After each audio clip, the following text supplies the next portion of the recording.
for centering these two target groups. And we have one project that was very important about Roma. It was about the education of the Roma. And during this project, we create a platform with different tools, legislative tools, also inclusion tools, and we wrote a manual of Roma history and a compendium of a lot of history and also the evolution of the legislation in different countries. And this project ran until 2013. Previously, we had several youth in action projects with the Roma people. It was the first time I took with me some boys to European projects. It was the first time they traveled to another country. They enter in a plane. They have done so big travels.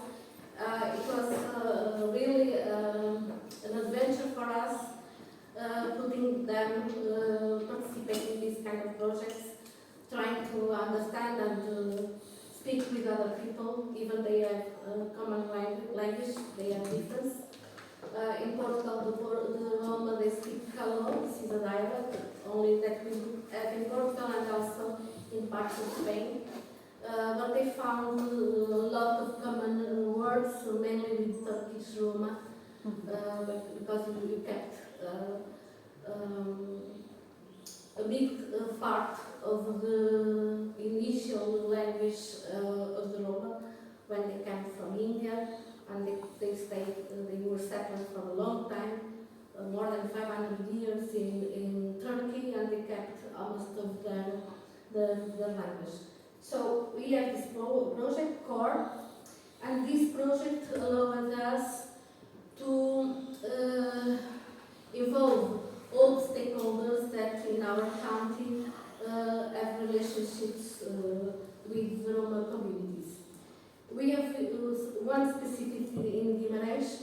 Our Roma in the 90s were almost all of them nomads, but they were settled in a big neighborhood, social neighborhood, and I have worked with them when they were nomads, and normally they were placed more or less where we are. So I know different generations of these families. So during the core, we try to have a representative, that is not easy, of the Roma working with us. For example, when we went to travel with young people, they need to have the authorization of the assembly of the men, because they are not allowed to go, especially with a woman. But they consider me what they say a woman of respect. So it's like a leader. So it's a very important role in their culture. So they were allowed to go with me to Serbia and to other countries. So after these projects in core, we try to involve more deeply the stakeholders, but also the community, because we think that we cannot work for them, we need to work with them. And for that we have done several workshops. We have done several workshops in one organization that is our partner, is the Association of the Clubs of Cycling. Is really in the middle of this neighborhood, and all stakeholders were there in this meeting, in special to discuss a new tool that we have at the European level. It was the strategy for the inclusion of Roma communities. We have different links with national organizations, because we have a national organization that leads with migrants and also with ethnic groups. And I have the first version, and they made the presentation where Cecilia was present of this strategy. At local level, no one knows that this exists. So you are the first that took the strategy, the national strategy, to discuss not only with public organizations but also with non-profit organizations. In this meeting we have discussed all the priorities of the national strategy, and we tried to find which were the resources that we have in the community in order we can implement the strategy at local level. It was really a very fruitful meeting, and I have translated and I can give you the conclusions of this meeting. And we had several meetings. The first one, it was the 8th of March, and after every month on the 8th we have a similar meeting, sometimes with less people, but focus in the implementation of the strategy.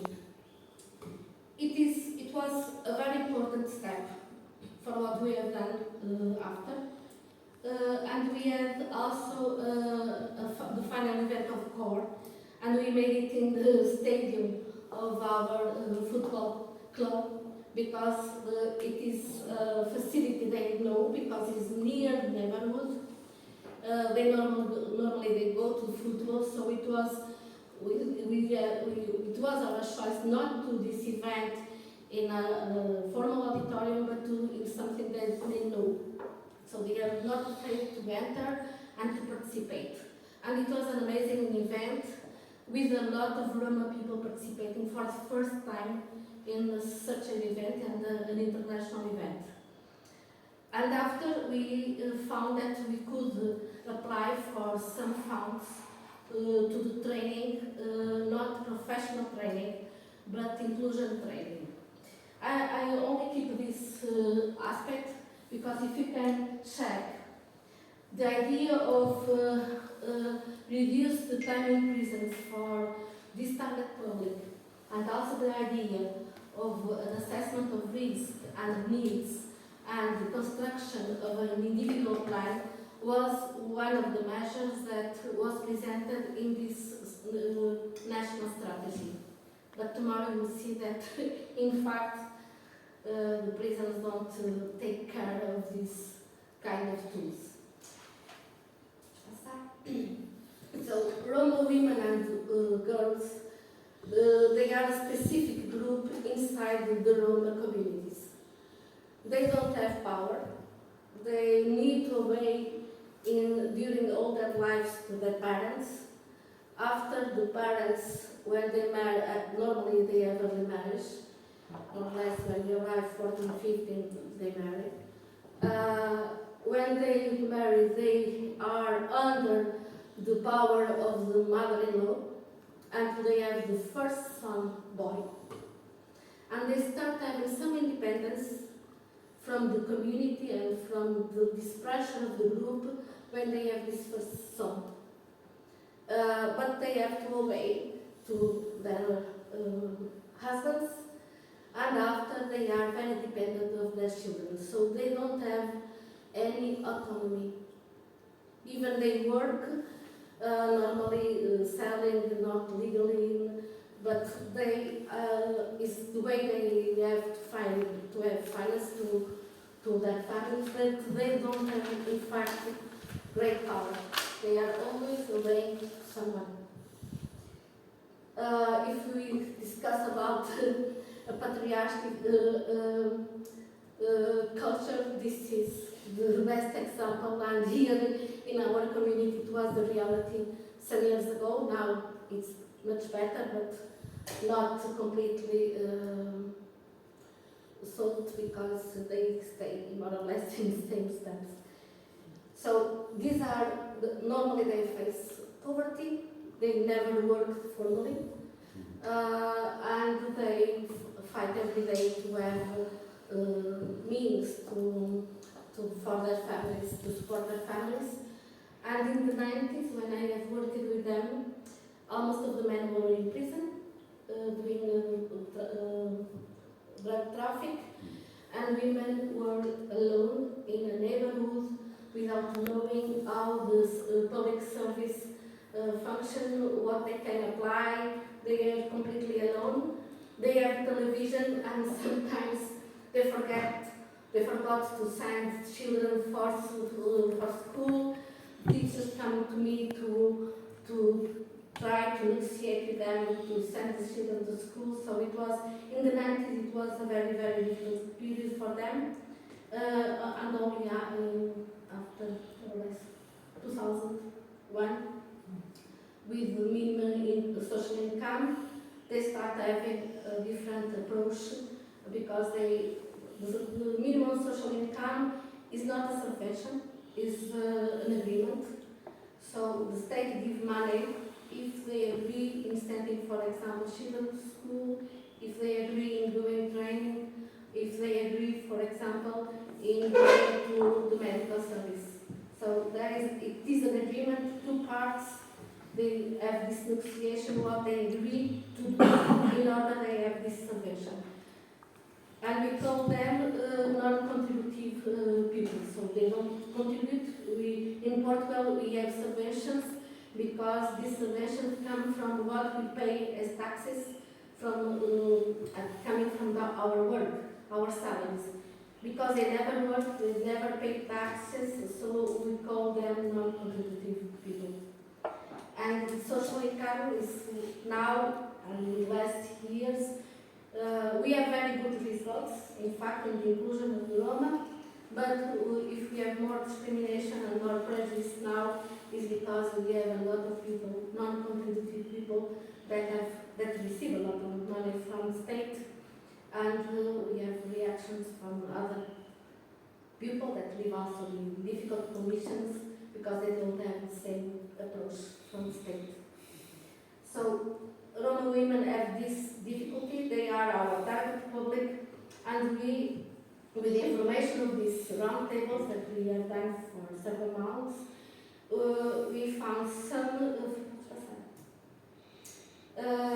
we found that they only can break these barriers of exclusion if they have some autonomy and they can construct their own path, their professional path, and they have some economic autonomy. So the main goal it was try to find tools for these women in order that they can promote their self-awareness and also the acquisition of skills and prepare a long path that we know. We were realistic, a long path, but a path that gave us in the future some autonomy.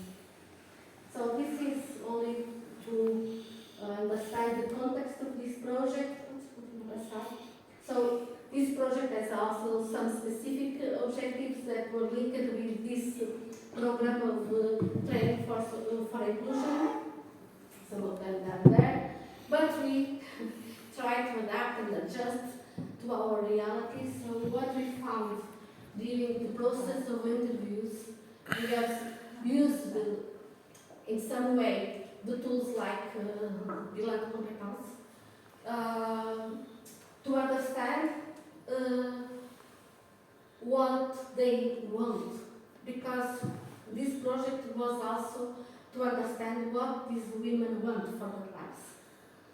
So we used the interviews to put them reflecting who they are, which were their desires, their dreams, because what we found, they are very mature emotionally.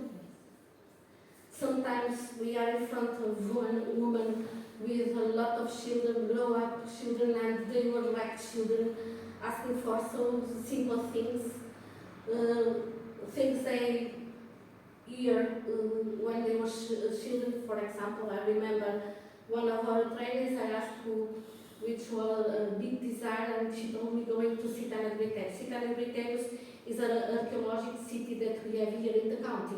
Something that is so simple. Almost of the children in school, they went to Citana Briteiros.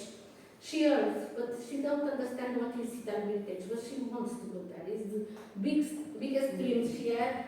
It was going to Citana Briteiros. So this is an example how we are so far of their reality, and they were far of our reality. So what we found during these interviews, that most of them, they accepted to be in this training because they will receive a subvention.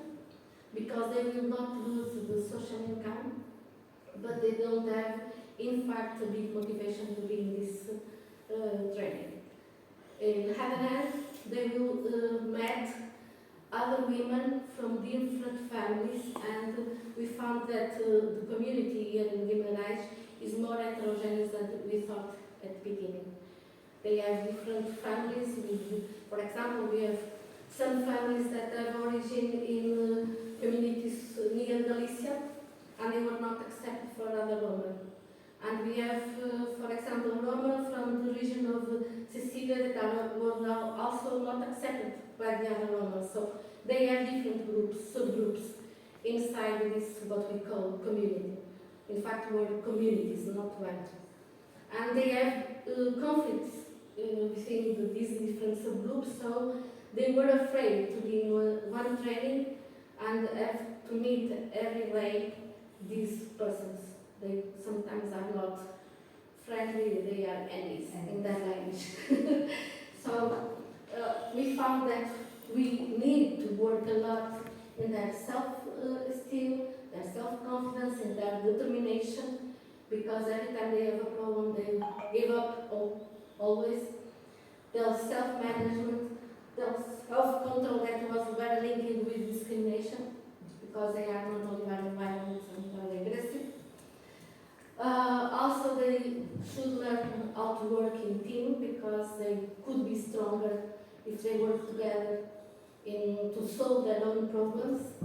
And also about values, their values and how they can balance their values with values of the majority of the society.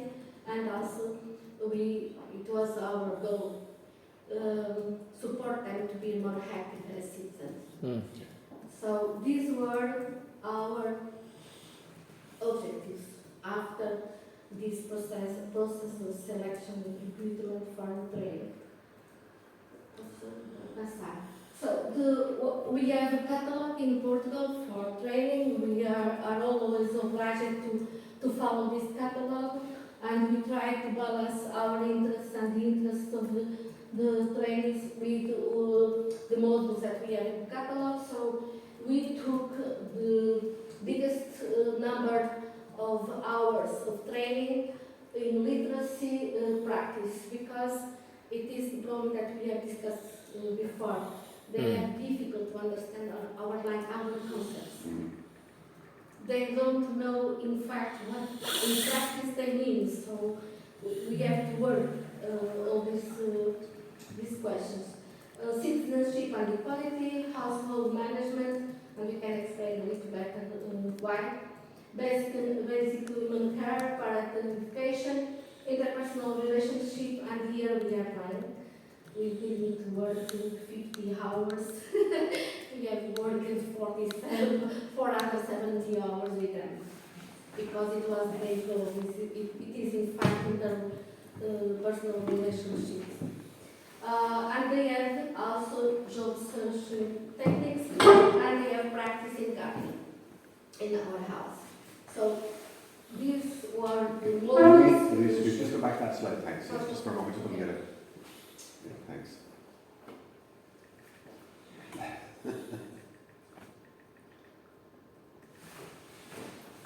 Thanks. Let's take again all the registers we have done during that period, and I found that we have done really a great job, because at the end of the project, the conclusions about the subject we have chosen for this training, they were also confirmed by our trainees, and this is, I think, the best we can have from one intervention. We have 470 hours. These were the hours of the program. The budget we have for this, we never received, because the organization that was our partner and then we solved this problem, and today we are asking for our payment after 8 years. But we have done 400 of volunteer hours